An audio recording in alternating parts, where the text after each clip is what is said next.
मैं हूं Haider Waheed. Welcome to agenda 360। आज हम बात शुरू करेंगे शहबाज शरीफ साहब जो प्रेसिडेंट हैं पीएमएल नून के, उनके हवाले से कुछ बातें, कुछ अफवाहें हैं या बातें हैं, ये गर्दिश कर रही हैं कि शायद उन्होंने थ्रेटन किया है कि वो सदारत छोड़ देंगे अगर उनका जो मफाहमत का जो नैरेटिव है उसको पीएमएल नून नहीं अपना लेती। उन्होंने कहने को कहा, बताया जाता है कि तनकीद की है रिसेंट जो मज़ाहमत की पॉलिसी है उसकी, और अब वो कहते हैं कि अगर वो प्रेसिडेंट हैं और अगर उन्होंने प्रेसिडेंट के तौर पर रहना है तो फिर उनकी मफाहमत की पॉलिसी पार्टी को अपनानी पड़ेगी। और यहाँ पे जो बातें गर्दिश कर रही हैं वहाँ ये भी बताया जाता है कि उन्होंने शायद सदारत छोड़ने की जब बात की तो हमजा शहबाज शरीफ ने उनको कोशिश करके मनाने की कोशिश की और कहा कि वो रिजाइन अभी ना करें और वो मियां मोहम्मद नवाज शरीफ से इस हवाले से खुद बात करेंगे।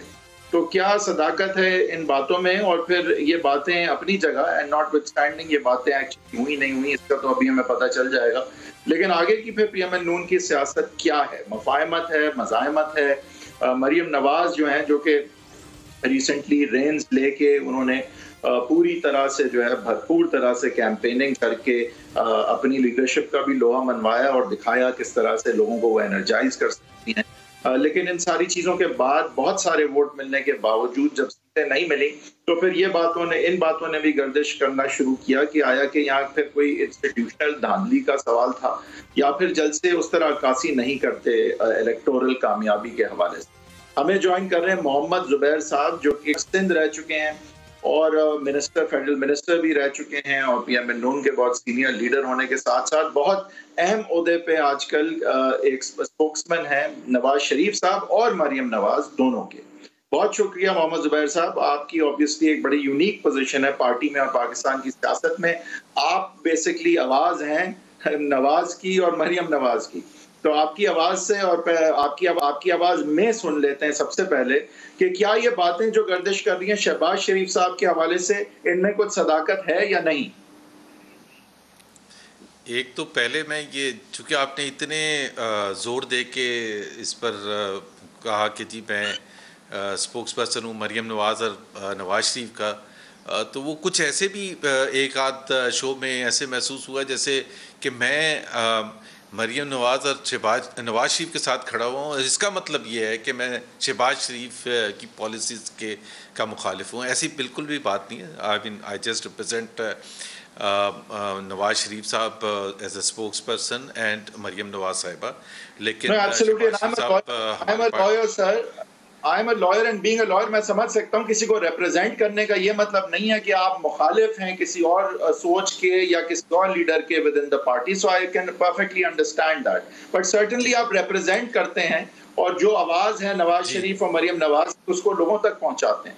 तो अगर मैं आपसे, आप एक तजिया निगार की भी सोच जरूर रखते हैं, आपका शऊर एक है, तो ड्राइंग अपॉन दैट हम आपकी असेसमेंट और एनालिसिस पे बाद में आएंगे। पहले फैक्चुअली आपसे पूछ सकूं कि ऐसी कोई बात हुई है कि शहबाज साहब ने अपनी सदारत के हवाले से ऐसी बात की हो कि मफाहमत का अगर एजेंडा नहीं अब इम्प्लीमेंट होता तो मैं सदारत छोड़ दूंगा वगैरह।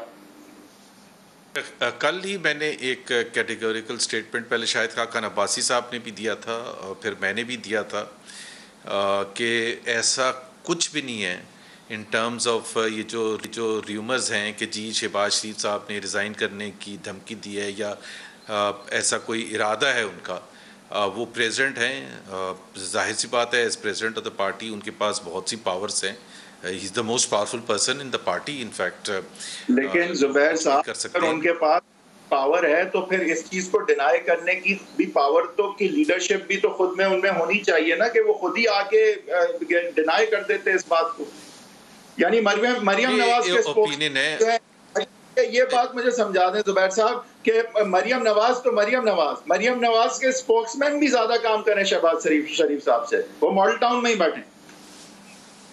नहीं देखिए, ये तो एक ओपिनियन है आपका कि जी शहबाज शरीफ साहब खुद डिनाई क्यों नहीं करते हैं और ख़ुद क्यों नहीं कोई स्टेटमेंट देते हैं और सामने आके इसको बिल्कुल क्लैरिफाई करते हैं। ये एक ओपिनियन है और इसमें वज़न भी है, लेकिन एट द सेम टाइम जाहिर सी बात है वो प्रेसिडेंट हैं, वो समझते हैं कि और इतना तजर्बा है सियासत में उनका कि वो समझते हैं कि इस चीज़ को बजाय कि आगे बढ़ाया जाए ये थोड़े दिन में दम तोड़ देगी और जाहिर है पार्टी ने वापस अपने वही आके काम डिनाई करने करते, एक पॉलिटिकल दम पार्टी तोड़ को देते, करने।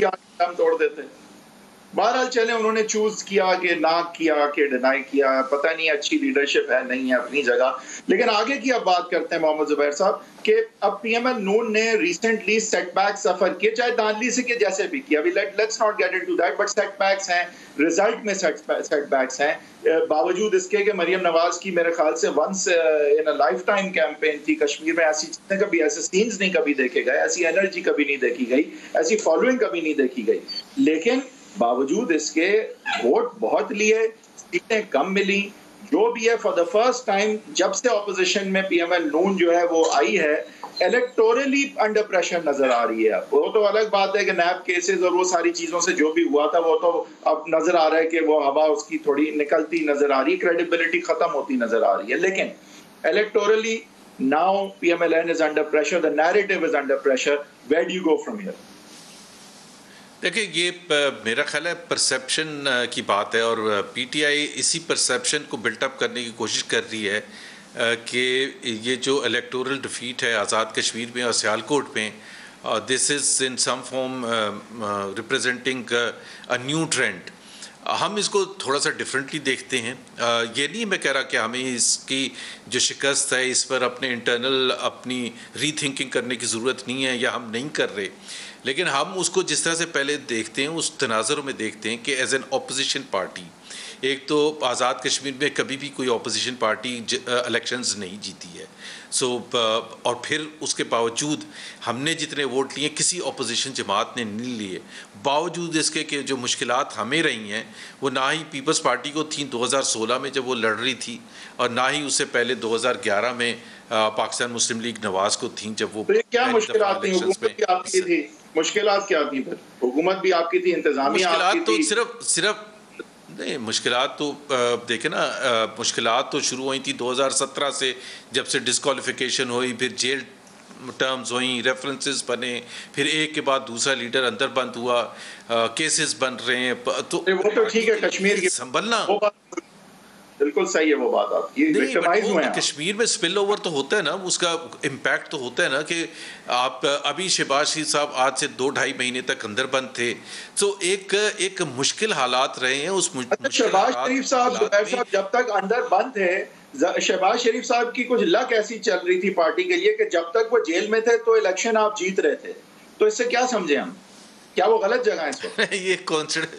ये कोइंसिडेंस है। उसकी एक तो वजह बिल्कुल क्लियर थी कि वो जो पीडीएम बना था और पीडीएम का जो मोमेंटम था उसने कैरी किया था उस अवामी पजीराई को, ये इसमें कोई शक व शुबा नहीं है। और जब से पीडीएम टूट फूट का शिकार पीपल्स पार्टी निकली, एएनपी निकली, तो 2023 के इलेक्शन से पहले शहबाज शरीफ साहब को सही चाहिए कि अपनी जो है वो गिरफ्तारी पेश करते हैं। नहीं, वो तो it's a matter of coincidence. मेरा नहीं ख्याल है कि शहबाज शरीफ का और उन इलेक्टोरल रिजल्ट्स का कोई आपस में ताल्लुक है। If at all Shahbaz Sharif can add value to the party's position. लेकिन मैं उसमें ये जो मुश्किल हालात, मैं सिर्फ ये कह रहा था कि हम उसको जिस तरह से देखते हैं ना, वो इस तरह से देखते हैं कि जी तकरीबन 11 बाई इलेक्शंस हुए हैं पिछले 4 महीने में, क्योंकि हम ये को पिछले अतवार की तो बात नहीं कर रहे, ना ही हम 2020 की बात कर रहे हैं, हम 2021 की बात कर रहे हैं, और ये रीसेंट फिनोमेना की बात कर रहे हैं पिछले 4-5 महीने में। पिछले 4-5 महीने में हमारी बड़ी क्रेडिबल परफॉर्मेंस रही है बाई इलेक्शंस के हवाले से, और हर सूबे में अच्छी रही है। हमने नौशहरा का बाई इलेक्शन जीता, हमने कराची में बहुत ही क्लोज फॉट इलेक्शन था, वो भी पीटीआई तो खैर बहुत पीछे थी, पीपल्स पार्टी जो कि हुकूमत वक्त सिंध में उनके साथ हमारा मुकाबला था, चंद 100 वोटों से मिफ्ता इस्माइल हारे थे। फिर हमने पंजाब में खुशाब में भी जीते, वज़ीराबाद में भी जीते, और डस्का में भी जीते। सो एक हमारी जो ओवरऑल पोजीशन है, ऐसा तो नहीं हो सकता कि वो जो हम खुशाब में जीते थे तो वो आज खुशाब के लोग बिल्कुल डिफरेंट पीटीआई की तरफ चले गए। सो ये एक हम उसको उस तरह से देखते हैं। लेकिन बारिश में ज्यादा नहाने का शौक है सियालकोट के लोगों को, बारिश में ज्यादा निकल आए वोट देने के लिए, टर्नआउट आम इलेक्शन से ज्यादा हो गया बारिश इलेक्शन में। एक देखें एक देखें, ये एक जो आपने जिक्र किया था कि धांधली हुई है नहीं हुई है, एक कुछ इंडिकेटर्स तो बहुत ही ख़राब होते हैं जो कि पॉइंट आउट करते हैं टुवर्ड्स सम काइंड ऑफ इर्रेगुलरिटी। और एक ये है तो की, लेकिन आपने सियालकोट के बाद तो प्रेस कॉन्फ्रेंस भी नहीं किया सच। कोई there is no narrative from the party. Sialkot की तो you have accepted it completely. नहीं नहीं नहीं, हमने बिल्कुल बिल्कुल कंसीड उस तरह से नहीं किया। हाँ, वो एक अगर आप कहेंगे टॉप लीडरशिप की तरफ से प्रेस कॉन्फ्रेंस नहीं हुई, बिकॉज उससे एक दिन पहले कर चुके थे कश्मीर के हवाले से। लेकिन मैं ये परसेप्शन को क्लियर कर दूं कि 2018 के इलेक्शन में इसी हलके में हमने 57,000 वोट्स लिए थे और इस दफ़ा बाई इलेक्शन में 53,000 समथिंग लिए हैं, तो तकरीबन 4,000 से भी कम का डिफरेंस है। अब बाई इलेक्शन में हमेशा से आपको भी पता है कि कम टर्न आउट होता है, कोई सेंस नहीं बनता कि जनरल इलेक्शन से ज़्यादा टर्न आउट हो, लेकिन 56% टर्न आउट हो गया, जनरल इलेक्शन से भी ज़्यादा हो गया। एक अजीब सी बात है, बावजूद इसके कि बाई इलेक्शन था, कोरोना की वजह से सब लोग नहीं निकलते और फिर बारिश हो रही थी। अब उसमें हमने तकरीबन अपना वोट बैंक मेंटेन किया है। What has happened and which is obviously strange is कि 19,000 वोट बढ़ गया है पीटीआई का। अब हम तो as far as we are concerned, हम उस हिसाब से तो तसल्ली हम रखते हैं कि जो बावजूद 2018 में हमारे साथ हुआ था, हमने रिटेन किया वो वोट बैंक। सो अगर पीटीआई को किसी वजह से भी ज़्यादा वोट मिले, अगर मिले, हालांकि वो बड़ा सवालिया निशान है, तो उसको हम ज़रूर देखेंगे कि क्या बावजूद महंगाई के, गुर्बत के, बेरोज़गारी के और दूसरे जो गवर्नेंस के इश्यूज़ हैं, कैसे पीटीआई को इतने ज़्यादा वोट्स मिल सकते हैं। तो वो एक इंटरनल डिबेट है जो हम ज़रूर करेंगे। अच्छा जुबैर साहब, अब बावजूद इसके कि नो डाउट पिछली जो सरफहरिस्त पार्टियां रहीं, आप खुद 2/3 अक्सरियत से पीटीआई शायद उतनी डोमिनेशन के साथ तो नहीं जीत सकी। आप दूसरे नंबर पे जो आए तो 5 लाख वोटों के हिसाब से दूसरे नंबर पे आप आए, तो बड़े क्लोज सेकंड थे आप। सीटों की बात बाद में कर देंगे। तो काफी खुशाइन बातें भी थी मरियम नवाज के अपने खुद के जलसे जिस तरह के थे, बड़े हिस्टोरिक जलसे थे। तो इन पॉजिटिव्स के बावजूद जब हम सीटों का हाल देखते हैं तो पीपल्स पार्टी से पीछे क्यों? अब पीपल्स पार्टी, जिसको आप लोगों ने आड़े हाथ बिल्कुल भी नहीं लिया, उन्होंने पीएमएल नून को जरूर आड़े हाथ लिया अपनी कैंपेन में, आपने नहीं लिया, और 6 कुछ सीटें तो आप डायरेक्टली उनसे हार गए। तो ये स्ट्रैटेजी क्या दुरुस्त थी कि पीपल्स पार्टी को फ्री भी दे देना, जबकि वो आपको जो है आपके ना सिर्फ उन्होंने वो पीछे पड़े आपके, बल्कि आपको सीटें मारी और अच्छी खासी तादाद में सीटें मारी आप। देखें, पीपल्स पार्टी की कैंपेन की स्ट्रेटजी बिल्कुल सही थी। जाहिर है जो आज़ाद कश्मीर में हुकूमत थी वो पीएमएलएन की थी, तो जाहिर है पीएमएलएन पर कारकर्दगी के हवाले से तो वो उनका अटैक करना बनता था एज अ स्ट्रैटेजी। बिल्कुल सही स्ट्रैटेजी थी, उसमें कोई गलती नहीं है। और फेडरल लेवल पर पीटीआई है तो पीटीआई को भी अटैक करना, और हरीफ भी थी उनकी वहाँ। हमारे लिए पीपल्स पार्टी इतनी मैटर नहीं करती थी आज़ाद कश्मीर के इलेक्शन के हवाले से, जितनी पीटीआई थी हमारे लिए इम्पोर्टेंट। बिकॉज ज़ाहिर है उनकी फेडरल हुकूमत थी, वो उनको सहूलत हासिल थी कश्मीर के इलेक्शन में जो कि पीपल्स पार्टी को हासिल नहीं थी। जो ब्यूरोक्रेटिक सपोर्ट होती है, जो दूसरी सपोर्ट होती है, जिसका फ़ायदा डायरेक्टली पीटीआई की हुकूमत को पहुंच सकता था, पीटीआई को पहुंच सकता था इन विनिंग द सीट्स। तो इस वजह से हमने पीपल्स पार्टी को इतने निशाना नहीं बनाया। But looking back may be हमें थोड़ा सा ज़्यादा करना चाहिए था, but that's not an issue. By the way, ये जो सेकंड और थर्ड की रेस है ना, सेकंड और थर्ड की रेस नहीं, थोड़ा करना चाहिए था, बिकॉज आप उनसे डायरेक्ट सीटें हारे और बहुत सारी हारे।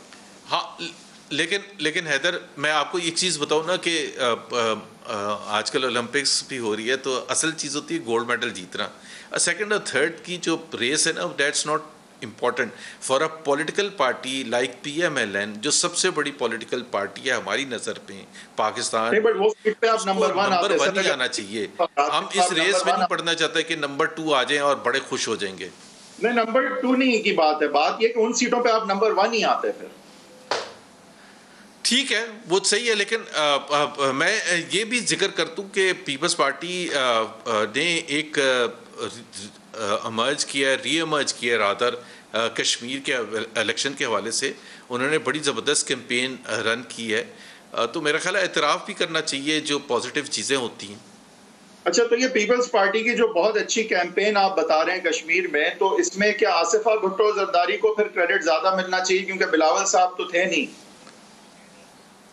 नहीं, मेरा ख्याल है एक तो उसमें सबसे बड़ी बात, मुझे नहीं पता उनकी इंटरनल डायनेमिक्स क्या थी, बट बिलावल भुट्टो शुरू में गए थे और एंड में गए थे। आसफा तो शायद एक आध जलसे में ही गई थी, लेकिन मेन चीज़ जलसे से ज़्यादा इम्पोर्टेंट जो भी उन्होंने जोड़ तोड़ की पॉलिटिक्स की और इन्फ्लुएंशियल लोगों तक पहुँचे। और एक चीज़ मैं सिर्फ जिक्र करना चाहूँगा कि पीटीआई और पीपल्स पार्टी के मुकाबले में जो जिस तरह से पैसा इस्तेमाल किया गया पीपल्स पार्टी ने और ख़ास तौर पर पीटीआई ने, मेरा ख्याल है हमारे लिए बिल्कुल वो एक अनकम्पेरेटिव माहौल था कि the kind of money that was thrown from PTI specially और फिर पीपल्स पार्टी के पास भी एटलीस्ट हमारे पास तो उस किस्म का पैसा नहीं था, ना हमारे कैंडिडेट्स के पास इस किस्म का पैसा था, ना ही हमारे पास कोई ऐसी सपोर्ट थी जिसमें हमें तो सर बात वही आ जाती है कि आपका जो आपकी बात बिल्कुल ठीक है, ये the way the elections are fought here, जो पैराडाइम है और जो ग्राउंड रियलिटीज हैं कि जो असर रसूख पे इलेक्टेबल को यहाँ से वहाँ ले आएँ, कोर्स करके यहाँ से वहाँ ले आएँ, पैसा खर्च करके वफादारियाँ खरीद लें, पैसा खर्च करके लोगों को अपनी तरफ कर लें, पैसा खर्च करके जलसे कर लें, करवा लें, जोड़ तोड़ कर लें, करवा लें। तो जाहिर है कि फिर ये जो आपका नैरेटिव है वोट को इज्जत दो, ये fundamentally front end centre important है, चाहे आज अगर उससे धचका भी थोड़ा सा लगाए, बट इट मींस कि ये we are on to something कि वाकई में जो पाकिस्तान को जरूरत है। आपको वजाहत करता हूँ, दूसरी बात मैं आपको ज़रूर वजाहत करता हूँ कि जब हमारी इंटरनल ये स्ट्रेटजी के पॉइंट ऑफ व्यू से और हमें ऐसा महसूस हो रहा था कि जुलाई 25 को क्या रिज़ल्ट आएगा, तो हमने एक चीज़ बिल्कुल तय की थी कि जो भी रिज़ल्ट आए इसके असरात बियॉन्ड जुलाई 25 होंगे। ये नहीं हो सकता कि जो इतना जो पैशन क्रिएट किया है और माहौल क्रिएट किया है मरियम नवाज़ की कैंपेन से, वो 25 जुलाई 2021 की रात को ख़त्म हो जाएगा। सो हमने जो वो नारा था हमारा वोट को इज्जत दो का, वो हम पाकिस्तान के कोने कोने में इंक्लूडिंग आज़ाद कश्मीर में तो मुझे ये बताएं और बड़ा इफेक्टिवली लेके गए हैं। देखिए बड़े खुशबख्त होते हैं वो लोग जिनकी बात आवाम सुनती है, जलसों में उनको पजीराई मिलती है। लेकिन ये भी हमने देखा है 70s से जब जमात इस्लामी जो है वो भुट्टो साहब से 10 गुने बड़े जलसे करती थी कि हमेशा सिर्फ जलसों से बात नहीं बनती। तो क्या जो आपकी बाकी बैक सपोर्ट है, जो आपके कैंडिडेट्स का चुनाव है, जो आपकी जोड़ तोड़ है, जो आपके get out the vote logistical campaign है, कमी पेशी किधर रह गई थी? क्योंकि जलसे तो आपके 20 आउट ऑफ 10 थे, Maryam Nawaz 20 out of 10, but तो फिर ये क्या बाकी पार्टी ने सपोर्ट नहीं किया? ये इंटरनल जो दो नजरिए हैं, दो नैरेटिव्स हैं, उसने हर्ट किया? What went wrong other than the obvious कि yes, the federal government always wins? Now look, you weren't supposed to win, but you weren't supposed to get only 6 seats either. आपकी बात सही है। देखिए एक तो ये है कि जलसे सबसे is not the only indicator, but एक बहुत इम्पॉर्टेंट इंडिकेटर होता है। उसमें सिर्फ नंबर्स की बात नहीं होती है, उस जज्बे की भी बात होती है जिस जज्बे से लोग आके शिरकत कर रहे थे। अच्छा सर, क्या अब आगे शहबाज शरीफ साहब का असर रसूख क्या बढ़ने जा रहा है? क्या मफाहमत आगे, मुज़ाहिमत फिर पीछे जाने वाली है? ये जो अभी स्पेकुलेशन चल रही है उसके हवाले से कोई सिमत बताएं अब अपनी पार्टी की कि किधर जा रहे हैं आप, और शहबाज शरीफ साहब का खासकर बताएं कि उन्होंने क्यों कोई हिस्सा नहीं डाला कश्मीर और सियालकोट के इलेक्शंस में, और इसके पीछे उनकी स्ट्रेटजी क्या थी? ये कोई लीडरशिप है भला? और अगर लीडरशिप नहीं है तो कोई डिजाइन उनके कुछ और थे, वो फेल कराना चाह रहे थे? मज़ाहमत के नैरेटिव को क्या चक्कर था? और आप आइंदा हम शहबाज शरीफ की लीडरशिप में आप कहाँ जा रहे हैं? अच्छा, एक तो मैं शहबाज शरीफ के हवाले से ये बता दूं कि वो कश्मीर के इलेक्शन के हवाले से उनकी शिरकत क्यों नहीं मुमकिन थी। एक तो उनकी तबीयत के हवाले से सबको पता है कि उनकी तबीयत के हवाले से, और आज़ाद कश्मीर का जो इलेक्शन कैंपेन है ना, वो कोई पंजाब का इलेक्शन कैंपेन नहीं है। पहाड़ी इलाके हैं, ट्रेचरस रोड्स हैं, अच्छा खासा एक मुश्किल माहौल है। महाजरीन के इलाकों में पंजाब में कुछ कर लेते सर, वहाँ पे तो मरियम नवाज नहीं कर रही थी, वहाँ शहबाज शरीफ चले जाते हैं। नहीं, पहले तो मैंने ये आज़ाद कश्मीर के इलेक्शन के हवाले से मरीम नवाज़ का एक जलसा था सियालकोट में, वो मैं ओवरऑल मैं बता रहा हूँ कि जो एक उनकी जो नन प्रेजेंस थी उसकी कोई और वजह नहीं थी। दूसरी बात ये है कि ये जो मैं क्लैरिफाई कर दूँ मुफाहमत और मुज़ाहिमत की, पता नहीं PMLN के साथ क्यों ये जुड़ गया है दोनों अल्फाज के। मुफाहमत या मुज़ाहिमत हमेशा से हर पॉलिटिकल पार्टी की एक स्ट्रेटजी होती है, और एक उस स्ट्रेटजी का एक बेसिक रिक्वायरमेंट होती है। हम कुछ नहीं भी, आप उसको मुज़ाहमत कहें या मुफाहमत कहें, हम कह रहे हैं कि हमें इवन प्लेइंग फील्ड मिलनी चाहिए, like all other political parties. What is even playing field? हम ये नहीं कह रहे कि आप पीटीआई से सीढ़ी उतार के हमारे लिए लगा दें और हमें फैसिलिटेट करें अगले जनरल इलेक्शंस में ताकि हम वो विनिंग लाइन क्रॉस कर सकें। No, we are not asking for that, we are simply asking even playing field. Now what is even playing field? Even playing field 3 साल के बाद हमारा हक बनता है डिमांड करने का कि जो आपने करप्शन के नाम पर अकाउंटेबिलिटी का ढोंग रचाना था वो आपने रचा लिया, और वो बैकफायर हो गया बहुत बुरी तरीके से। आपने ड्रग्स तक के केसेस लगा दिए हमारी लीडरशिप के खिलाफ, सब कुछ हो गया। ठीक है, मतलब आपको वही मौका मिले जो पीटीआई को मौका मिलता है, और आप फिर एक एम्पावर्ड तरीके से जो भी कटा पाता है वो जो है वो लोगों का काम कर सके। अब लेकिन शहबाज शरीफ लीडर कैसे हैं sir? How do you compare Shahbaz Sharif leadership with that of Mian Mohammad Nawaz Sharif and Maryam Nawaz? नहीं, वो आपने सवाल आपका सही नहीं है। आई थिंक उधर आप रुक जाते हैं अगर के how to I compare Shahbaz Sharif with Nawaz Sharif, because वो बिल्कुल डिफरेंट। मरीम नवाज तो अभी एक ज़ाहिर है इमर्जिंग है। She has establish herself as the most popular political leader in Pakistan. How good is he as a leader of men and women? उनका स्टाइल कैसा है? उनके पीछे इंस्पायर क्या लोग होते हैं? उस तरह होते हैं जिस तरह मरीम नवाज के साथ इंस्पायर्ड हैं। ये पार्टी किधर जा रही है शहबाज साहब के अंडर अब? लेकिन हर एक का अपना स्टाइल होता है। शहबाज शरीफ से पार्टी ने बहुत ज़्यादा बेनिफिट किया है। आज भी अगर हम अपनी पुरानी कामयाबियों का जिक्र करते हैं तो उसमें शहबाज शरीफ का बहुत बड़ा हाथ है, उनके मैनेजमेंट स्टाइल का हाथ है कि leading from the front as chief minister Punjab, dedication, commitment, composure, और फिर उनके पास एक्सपीरियंस है, गवर्नेंस का तजर्बा है। He is a hard task master. सुबह अर्ली मॉर्निंग शुरू होते हैं, लेट नाइट काम करते हैं, तो वो ये चीज़ें कोई आसान नहीं होती। कश्मीर में काम नहीं करते और सियासत में काम नहीं करते, बाकी काम करते हैं 18 घंटे। आपके एमएनए एमपीए के डिफिकल्टी, आपके एमएनए और एमपीए मरियम नवाज के नैरेटिव के साथ खड़े हैं या शहबाज शरीफ के, या वर्कर? मैंने आपको अगर आप मुझे अब 20 सेकंड 30 सेकंड दें कि जो माहौल था जिसमें दीवार से लगा दिया गया था पार्टी को, उसमें एक ऐसी लीडरशिप की रिक्वायरमेंट थी जो डिफाइंस शो करे, जो रेजिस्टेंस शो करे, जो करेज शो करे। ये वो एलिमेंट्स हैं जो मरियम नवाज के पास थे और उन्होंने भरपूर अंदाज में शो किए। यही वो चीज़ें थी जो एक आम वर्कर पीएमएलएन का कराची से पेशावर तक महसूस करता है कि पार्टी को करना चाहिए, कि डरपोक बन के डर के पॉलिटिक्स नहीं करनी, पार्टी को पावर कौन दिलाएगा? पावर पॉलिटिक्स नहीं करनी चाहिए। That is what she has shown and I think she has been very very successful in that. तो पावर कौन दिलाएगा पार्टी को? पावर सब मिलके दिलाएंगे इंशाल्लाह ताला। देखे ना, ये तो मैं कह रहा हूँ कि हमें इवन प्लेइंग फील्ड मिल जाए तो आप ये देखेंगे कि आप PMLN will be the major political party in Pakistan in the next general elections इंशाल्लाह ताला। जुबैर साहब ब्रेक की तरफ जाएंगे, ब्रेक से वापस आके आप इस टॉपिक को कंक्लूड करेंगे और फिर कराची की सियासत की बात करेंगे जहाँ एडमिनिस्ट्रेटर और बाकी चीज़ों पे एक तनाव नजर आता है। इस पर बात होगी एक ब्रेक के।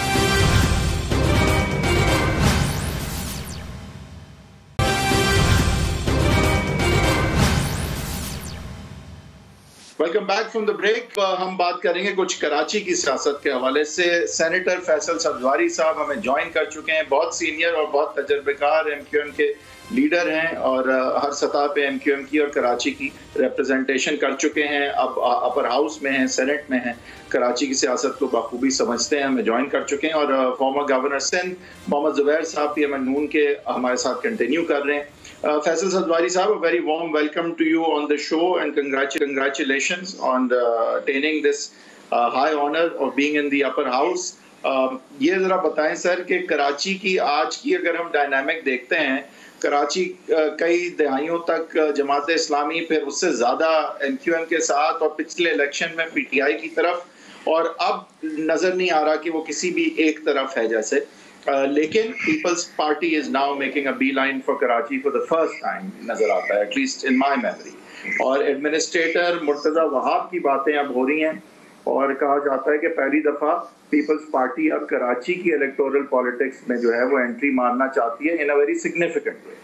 तो अब एडमिनिस्ट्रेटर की सियासत और ओवरऑल अगर हम कराची की बात कर सकें, मोहम्मद जुबैर भी साथ हैं, पीएमएल नून के चांसेस की भी हम बात करेंगे, but how do you assess this evolving politics of this city, और आगे हम जब इलेक्शंस की बात करें तो ये सियासत किस तरफ जा रही है? Thank you very much indeed Haider for your kind words. सबने रद्द कर दिया तो फिर मैंने अपने होने का एतबार किया। मेरे ख्याल में ये बहुत से तजवियाकारों को मैं देख रहा हूँ और चीज़ें पढ़ता भी हूँ जो खासा हमें अंडरमाइन कर रहे होते हैं इनके पाकिस्तान को कराची शहर के हवाले से। वो तो खैर चलिए जब मैदान सजेगा जब देखा जाएगा। जहाँ तक एडमिनिस्ट्रेटर की बात है, ये बड़ी अजीब सा मैंने रिएक्शन देखा। ये ना हमारे जो इंटेलिजेंशिया है और जो साहिबुर राय लोग हैं वो भी कह रहे हैं जनाब बड़ा खुशाइंद कदम है, मुर्तज़ा बहुत अच्छे आदमी हैं, मेरे भाई हैं, लेकिन मसला ये है कि एडमिनिस्ट्रेटर का कोई रोल होना नहीं चाहिए। सिंध हुकूमत का काम ये है, आइन के तहत, आइन में वादे तौर के ऊपर लिखा है आर्टिकल 140A में कि सूबाई हुकूमतें बल्दियाती हुकूमतों का इलेक्शन करवाएंगी। तो सूबाई हुकूमत ने बल्दियाती हुकूमत का इलेक्शन करवाना है। सिंध की सूबाई हुकूमत ने क्या किया, उन्होंने बल्दियाती हुकूमतों के बजाय बल्दियाती इदारे बना दिए हैं जो सबसर्विएंट हैं जो सूबाई महकमा है बल्दियात का उसके। पीपल्स पार्टी चाहती ये है कि वो अपने किसी जियाले को एडमिनिस्ट्रेटर लगा के उसे वो सारी चीजें दे दे जो कराची के मुंतखब मेयर को उसने कानून के तहत नहीं दी हैं। कराची के मुंतखब मेयर का क्या रोना रहा है? उसका रोना ये रहा है कि हम रेवेन्यू कमाते थे, कंट्रोल से वो सिंध हुकूमत ने हमसे ले लिया, कराची डेवलपमेंट अथॉरिटी से सिंध हुकूमत ने हमसे वो ले लिया, Malir development authority, Lyari development authority Sindh हुकूमत ने हमसे ले लिया। शहर की 60% से ज्यादा अंदरूनी गलियां और सड़कें टूटी हुई हैं। क्यों? क्योंकि पानी और सीवरेज की लाइनें टूट जाती हैं। जब मेयर या डिस्ट्रिक्ट चेयरमैन जाते हैं बनाने हैं तो जनाब उनके पास इख्तियार भी नहीं है, वसाइल भी नहीं है। सिंध हुकूमत ये चाहती है पीपल्स पार्टी के अपने किसी जयाले को लगा के वाटर एंड सीवरेज बोर्ड की अथॉरिटी भी उसके पास देते हैं। तो अगर ये एडमिनिस्ट्रेटर लगाना कोई इतना अच्छा काम है तो फिर सूबाई हुकूमतों के भी कोई इंतखाब नहीं होने चाहिए। एडमिनिस्ट्रेटर लगाना है किसी भी आदमी को, सब इख्तियार देते हैं उसके पास। तो ये शहनशाहियत नहीं है, ये शहनशाहियत होनी नहीं चाहिए, पहली बात। दूसरी बात ये कि ये यकीनन कराची के जो मसाइल हैं, मैं ये समझता हूँ कि Karachi is in a constitutional mess. 18वीं तरमीम या कोई भी तरमीम या कोई भी आइन वो लोगों की फलाह के लिए होता है और होना चाहिए। ना आइन आइनी सहीफा है, ना 18वीं तरमीम आइनी आसमानी सहीफा है। यानी उस पर बात होनी चाहिए, उस पर आइन के ऊपर अमल दरामद होना चाहिए, उसकी हर तरमीम के ऊपर अमल दरामद होना चाहिए। लेकिन यहाँ जो मीठा मीठा हफ कड़वा कड़वा थूथू पाकिस्तान पीपल्स पार्टी करती है, यानी वफाक में जाके, इस्लामाबाद में जाकर उनका सारा मंत्रा ये होता है कि जनाब लोगों को इख्तियार दिए जाएं, हुकूक दिए जाएं, और जो सूबे में आते हैं तो साहब इसको काउंटर कैसे करेंगे? इसको काउंटर कैसे करेंगे आप?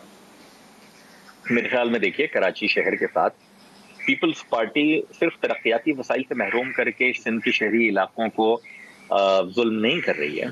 जो वो ये समझते हैं कि वो अपने किसी जियाले को एडमिनिस्ट्रेटर लगा के और कुछ सड़कें बनवा के, या जो मिफ्ता इस्माइल से आप पूछिए ना कि बल्दिया टाउन के ज़िमनी इंतखाब में क्या किया कि पानी की लाइनें उतार दी और कहा वोट जब दोगे तो पानी छोड़ेंगे उसमें। तो ये वाली टैक्टिक्स करके वो वोट नहीं ले पाएंगे। वजह उसकी ये है कि शहरी कराची के शहरी तो पीपल्स पार्टी की और बहुत सारी पॉलिसी से मुतासिर है ना। सूबाई कोटा कानून के तहत कागज पर खत्म हो गया, अभी भी जारी हो सारी है मुलाजमतों में। अफसरान उठाकर देख लीजिए, पुलिस उठाकर देख लीजिए, उठाकर देख लीजिए, जो है वो दोहरा म्यार है, दोहरा सलूक होता है। मोहम्मद जुबैर साहब, आप कराची से हैं, पीएमएल नून की कराची में जो है हमेशा से, क्योंकि अर्बन कमर्शियल जो हब है पाकिस्तान का कराची, और आपकी पार्टी से अगर वैसे देखा जाए तो काफ़ी चीज़ें जुड़ती भी हैं कराची जैसे शहर की, लेकिन कभी ये जो है वो जुड़ नहीं सकी बात, बन नहीं सकी बात। How are you going to make a difference here? Baldia town के इलेक्शन में आप ऑलमोस्ट जीत गए थे, और इनफैक्ट सम वुड से कि आप जीत ही गए थे, लेकिन इसको अब आप ट्रांसलेट करके पूरे कराची में किस तरह से ला सकेंगे? I think there is an excitement about Maryam Nawaz specially in Karachi, but it hasn't really translated into that kind of political involvement जो आपसे हम एक्सपेक्ट कर सकते हैं या आपको देनी चाहिए। तो एक हद तक कराची has been largely, क्या कहेंगे जुबैर साहब? बल्दिया का जो इलेक्शन था उसने एक चीज़ तो तय करती थी कि जी अगर कोई प्लेयर है यहाँ, नया प्लेयर है और भरपूर अंदाज में जिसने एंट्री दी थी, तो वो PMLN थी। पीपल्स पार्टी की तो ज़ाहिर है सिंध में हुकूमत थी, तो उनसे मुकाबला करना उतना ही मुश्किल है जितना PTI से उनके गढ़ में मुकाबला करना with all the state resources मुश्किल होता है। सो पीपल्स पार्टी के पास तो तमाम वो रिसोर्सेज थे जो उन्होंने इस्तेमाल किए, भरपूर अंदाज में इस्तेमाल किए। बाकी कोई भी नहीं था, बाकी सारे पीछे थे। आप MQM को अगर आप बड़ी जो फैसिनेटिंग बात है वो ये है कि 20 सीटें थीं 2018 के इलेक्शन में उन कोalition पार्टनर्स की जो फेडरल हुकूमत में बैठे हैं, बिटवीन MQM एंड PTI। एक सेकंड लास्ट था और एक लास्ट था। तो इट डज रिफ्लेक्ट कि लोगों ने किस तरह से रिएक्ट किया था on the performance. You're right on that, but देखिए अगर आप MQM और PSP का वोट जोड़ें तो 15 कुछ हजार वोट थे इनके, तो MQM जो है वो अगर आपको जी वो तो अब ये तो आप कहेंगे कि जी हमारा और पता नहीं किसी और का जोड़ दें तो फिर हमारा पता नहीं कितना, बट जनरली समझा जाता है अलग आइडेंटिटी है और MQM की सेम है। इसलिए मैं ये कह रहा हूँ कि MQM की तो मैनेजमेंट और इस वक्त जो परसेप्शन है वही इतनी मतलब प्रॉब्लम में है कि वो तो मेरा नहीं ख्याल है कि PSP और MQM की कोई चीज़ कॉमन है। If at all anything PSP का हदफ जो होता है वो MQM सबसे ज़्यादा होता है। एक चीज़ बिल्कुल क्लियर है कि I think PTI has lost ground significantly 2018 के इलेक्शन के बाद। खैर ये सीट तो 2018 में भी धांधली से जीती थी, ये जो बल्दिया की सीट थी, there was no question about it। और MQM का मैं सिर्फ ये कह सकता हूँ माजरत के साथ फैसल से कि आई थिंक उनके लिए बहुत ज़्यादा मुश्किल होगा उतनी सीटें रिटेन करना जितनी उन्हें 2018 में रिटेन की थी। There is no appeal. MQM के पास अब कुछ कहने के लिए, बेचने के लिए कुछ रहा नहीं है कि जी वो क्या करेंगे, ठीक है अब हम क्या करेंगे जिसकी वजह से कुछ बड़ा ज़बरदस्त कुछ हो जाएगा। एक तो सबसे बड़ी बात है, we are a federal party और हमने डिलीवर किया पूरे पाकिस्तान में। हमने कराची की हद तक भी डिलीवर किया, हम अमन लेके आए हैं। पहली दफ़ा ये फैसल एग्री नहीं करेंगे, ये कहते हैं कि जी वो फ़ौज ने ऑपरेशन किया था, लेकिन फ़ौज पहले भी मौजूद थी, 2013 से भी पहले मौजूद थी। रेंजर्स 20 साल 25 साल यहाँ मौजूद थे, लेकिन वो जो फ़ैसला होता है मुश्किल फ़ैसला, और फिर उस पर अमल दरामद होता है, फिर नॉन इंटरफेरेंस की पॉलिसी होती है। PMLN ने वो डिलीवर किया था। ये कह सकते हैं कि आप हमें वोट दें, हम लाहौर जैसा बना देंगे कराची को, आप हमें वोट दें तो हम पेशावर को लाहौर जैसा बना देंगे। Only one person can claim that Karachi Lahore जैसा बन जाए, अल्लाह करे। क्या कहेंगे आप? बिल्कुल बनना चाहिए कराची को लाहौर जैसा, और इसमें कोई दो राय नहीं है कि पंजाब को NFC से क्योंकि कुछ 56% आबादी की वजह से इतने पैसे जा रहे होते थे, और शहबाज शरीफ साहब को कुछ 27% पंजाब के बजट में वो खर्च कर रहे होते थे, और फेडरल गवर्नमेंट भी वो CPAC का मंसूबा भी ऑरेंज ट्रेन ले आती थी। आपने तो अल्ताफ हुसैन की लीडरशिप देखी है, एक अलग तरह की लीडरशिप उसको कहेंगे, लेकिन शहबाज शरीफ साहब को एज ए लीडर आप कैसे असेस करते हैं? How do you, because you are a political player, you've seen all kinds of leaders in your political career, how do you see Shahbaz Sharif as a leader? मैं इस पर आने से पहले सिर्फ जुबैर साहब की जो खुशगुमानी है ना उसको थोड़ा सा दूर करना चाहूंगा। ये उसको बल्दिया टाउन का असल में इलेक्शन मान के ये समझ रहे हैं कि जनाब इनकी पार्टी की बहुत मकबूलियत हो गई, पूरे MQM वैनिश हो गई है। लाडी में बाई इलेक्शन हुआ है 2019 में सूबाई असेंबली का, मुस्लिम लीग नून की शायद जमानत भी जब्त हुई है उधर। ये होता है मुख्तलिफ कॉन्स्टिट्यूंसीज की, और बिलीव यू में जुबैर साहब मुझसे उम्र में बड़े हैं, तजर्बे भी अभी, लेकिन मैं कंक्लूसिव नहीं है। शहबाज शरीफ साहब जो लास्ट क्वेश्चन है, शहबाज शरीफ साहब को एज ए लीडर आप कैसे असेस करते हैं? मेरे ख्याल में वो तो डिलीवर करते रहे हैं, और मुझे ये लगता है कि शायद इमरान खान साहब को इस वक्त जो सबसे बड़ा थ्रेट है वो शहबाज शरीफ साहब से ही है, किसी और से नहीं है। ठीक है, बहुत बहुत शुक्रिया फैसल सजवारी साहब आपका, मोहम्मद जुबैर साहब आपका। नाज़रीन अब हम ब्रेक की तरफ जाएंगे और वापस आके फिरदौस आशिक अवान PTI की जो है हमें ज्वाइन करेंगे और हम PTI का मौक़िफ़ लेंगे इन सारी बातों।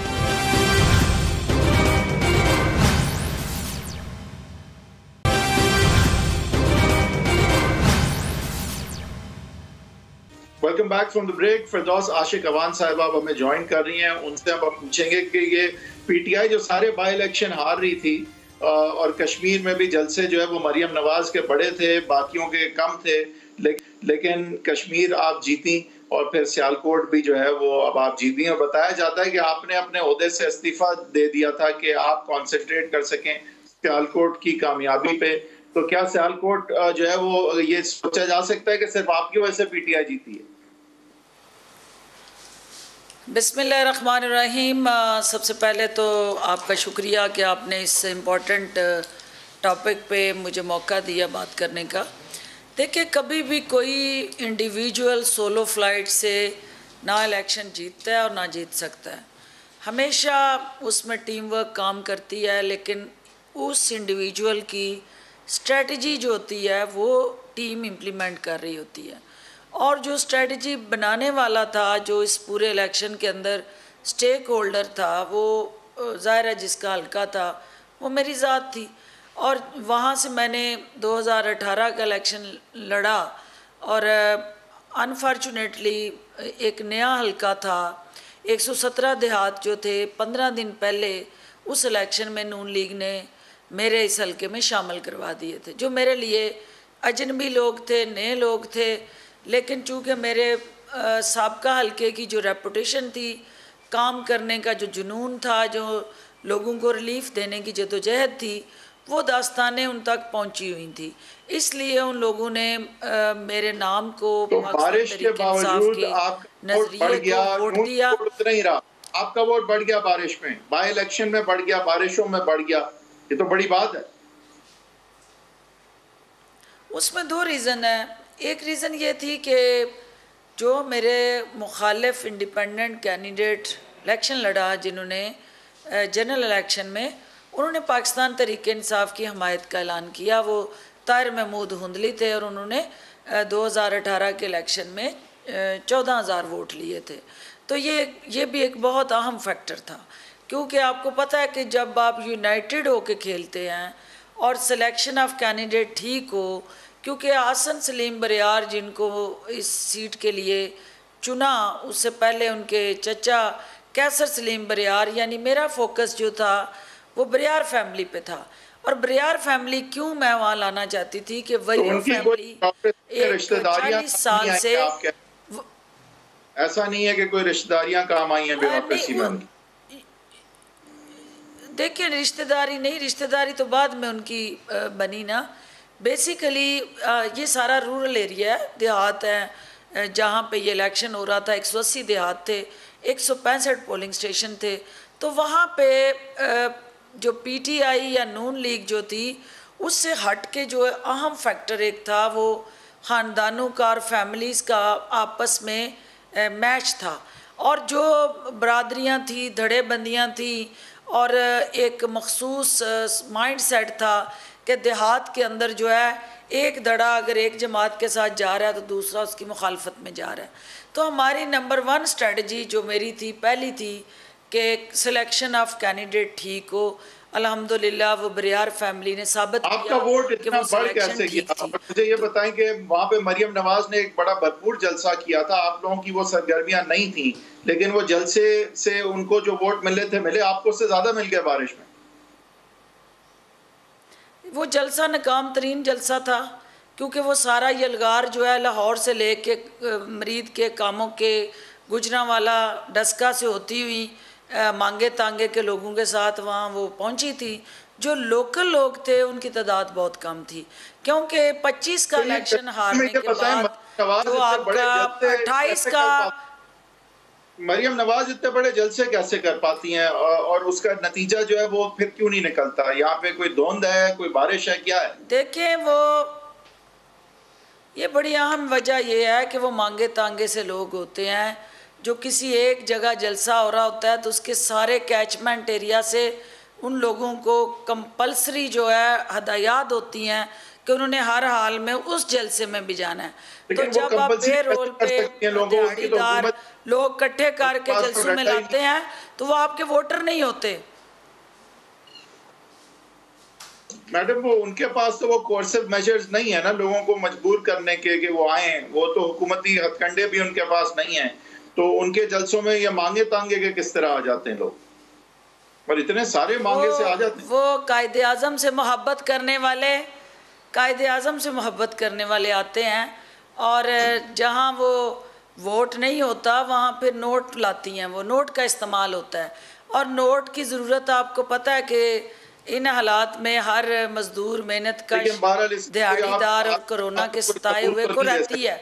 अगर वो वोट नोट से वो एनर्जी तो नहीं आती, नोट से वो एनर्जी तो नहीं आती जो उनके जलसों में नजर आती है। मैडम देखिए वो एनर्जी जो है, मैं इलेक्शन लड़ती हूँ, मैं इलेक्शन अभी ताज़ा जीते हैं, 2 इलेक्शन जीते हैं। मैं ये समझती हूँ कि हर इलेक्शन के डायनामिक्स डिफरेंट होते हैं, जलसे के और होते हैं, उसकी SOPs और होती हैं, उसकी रेसिपीज़ और होती हैं, और इलेक्शन वाले दिन की रिक्वायरमेंट्स और कमिटमेंट्स और होती हैं। अच्छा मैडम, अब आगे सियासत कहाँ जा रही है? ये जो मोमेंटम था पीएमएल नून का, ये मोमेंटम आपने तोड़ा है, जिस भी तरह जैसे भी वो जो भी कहते हैं, लेकिन तोड़ा है आपने वो मोमेंटम।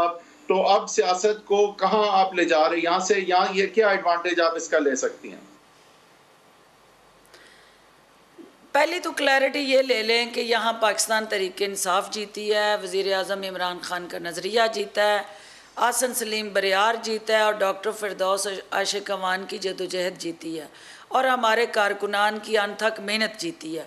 उसके साथ अब आगे उनके इन जीत के डिविडेंड पार्टी को कैसे मिलने हैं और ओवरऑल पॉलिटिकल लैंडस्केप में ये कैसे ट्रांसफॉर्म होंगे इनटू फर्दर विक्ट्रीज़ ऑफ PTI, तो उसके लिए जो है वो मैं समझती हूँ कि जो तकब्बर था नून लीग का, जो गुरूर था, जो घमंड था, और जो वो बार बार एक ही बात करते थे कि हमें कोई हरा नहीं सकता, तो परवरदिगार जो है जब चाहे तो वो चींटियों से भी हाथियों को मरवा लिया करता है। तो जो घमंड तकब्बुर और मलिया में किया है मेरे साथियों ने जी। देखिए बात ये है कि ये बुनियाद डाल दी गई है पाकिस्तान तहरीक इंसाफ के लिए कि सेंट्रल पंजाब के अंदर जहां हम डिवाइडेड थे, वहां अगर हम यूनाइटेड होके, यकजा होके, हम आवाज़ होके, एक दूसरे के हाथ थाम के, ताकत एक दूसरे को दे के मैदान में उतरें तो हर सीट PTI जीत सकती है। सबसे बड़ा चैलेंज PTI को जनरल इलेक्शन में रहा कि PTI ने विद इन PTI इलेक्शन लड़ा, और PTI ने बाहर नून से इलेक्शन कम और आपस में इलेक्शन ज़्यादा लड़ा, जिसकी वजह से वो सीटें लूज़ की। आहिस्ता आहिस्ता PTI के अंदर ये रियलाइजेशन आ रही है कि हमने हर मोर्चे पे इकट्ठे होकर मुखालफिन का मुकाबला करना है और जीत को यकीनी बनाना है। ये आसान नहीं हो जाता आपके लिए कि लोग जुड़ जाते हैं आपके साथ, और ये कराची और अंदरून सिंध में खान साहब के और आपके अब क्या अज़ाइम है ये बताती चलें। आखिरी सवाल जी। अज़ाइम सबसे पहले तो ये है कि हमने पाकिस्तान के हर पिसे हुए को उम्मीद देनी है, उस मुस्तहिक नादार गरीब मेहनत कश मज़दूर और काश्तकार को रोशनी का चिराग इमरान खान की क़यादत की शक्ल में हर हाल में जलाए रखना है, और होप को इंटैक्ट रखना है, और उम्मीद को बुझने नहीं देना, कम नहीं होने देना। उस उम्मीद और रोशनी के चिराग को सिंध के जहालत के अंधेरे ख़त्म करने के लिए हम लेके जा रहे हैं। और वहाँ पे जो पिसा हुआ हारी है, जो आम सिंधी है, जिसका थाने और कचहरियों में इस्तेसाल हो रहा है, जिसको जो है वो ताकतवर दबा के उसकी गर्दन पे पाँव रख के इलेक्शन वाले दिन वोट लेता है, हम उसकी निजात का फार्मूला लेके जा रहे हैं। हम वहाँ फ्लाग को इंश्योर करने जा रहे हैं, और पाकिस्तान तहरीक इंसाफ जो है शख्सियत परस्ती की बजाय वहाँ नजरिए को आगे लेके जा रही है। PTI के साथ कराची में क्या हुआ जी? वाडा साहब की सीट पे सिर्फ आप हारे नहीं, बहुत बुरी तरह हारे, तो अब ये मिसमैनेजमेंट कैसे?